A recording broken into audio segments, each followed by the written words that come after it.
So hello friends, இனி நம்ம இந்த வீடியோவில் எதை பற்றி பேச போகிறோம் அப்படின்னு பார்த்தீங்கன்னா, நம்ம வாடிவாசலை பற்றின ஒரு அப்டேட் ஒன்று கிடச்சிருக்கு. ஸோ அதை பற்றி தான் இந்த வீடியோவில் நம்ம பேச போகிறோம். ஸோ இப்போ தான் சேனலை புதுசாக பார்க்குறீங்க அப்படின்னா மறக்காமல் நம்ம சேனலை சப்ஸ்கிரைப் பண்ணிக்கோங்க. அந்த வீடியோவை கடைசி வரைக்கும் பாருங்கள். வாங்க வீடியோக்குள்ளே போகலாம். இப்போ பார்த்தீங்கன்னா நம்ம வாடிவாசல் படம் டேக் ஆஃப் ஆகுமா அப்படின்னு சொல்லி பேசிகிட்டு இருந்த கேப்பில் அதை கன்ஃபார்ம் பண்ணுற விதமாக நம்ம ஜிவி பிரகாஷும் வெற்றிமாறனும் வாடிவாசலுடைய சாங் கம்போசிங் ஆரம்பிச்சிட்டாங்க. அண்ட் இந்த படம் ஜூலையில் தான் ஷூட்டிங் ஸ்டார்ட் பண்ண போகிறதா சொல்லியிருக்காங்க. அது ஏன் அப்படின்னா, நம்ம சூர்யா சார் பாண்டட் ஸ்கிரிப்ட் கேட்டிருக்காரு. அது எழுதுகிற கேப்பில் அவர் இன்னொரு படத்தை நடிச்சுட்டு வந்துடுவார். அவர் எழுதி முடித்த உடனே அவங்க படித்து பார்த்துட்டு இந்த படத்தை ஆரம்பிக்க போகிறதா பேச்சு போயிட்டுருக்கு.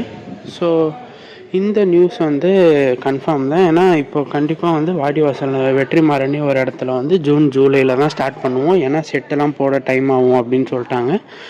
ஸோ இப்போ வாடிவாசலை பற்றி உங்கள் ஒப்பீனியன் என்ன அப்படின்றத மறக்காமல் சொல்கிறேங்க. இதே மாதிரி நியூஸ்லாம் தெரிஞ்சுக்கணும் அப்படின்னு நினச்சிங்கன்னா மறக்காமல் நம்ம சேனலை சப்ஸ்கிரைப் பண்ணிக்கோங்க.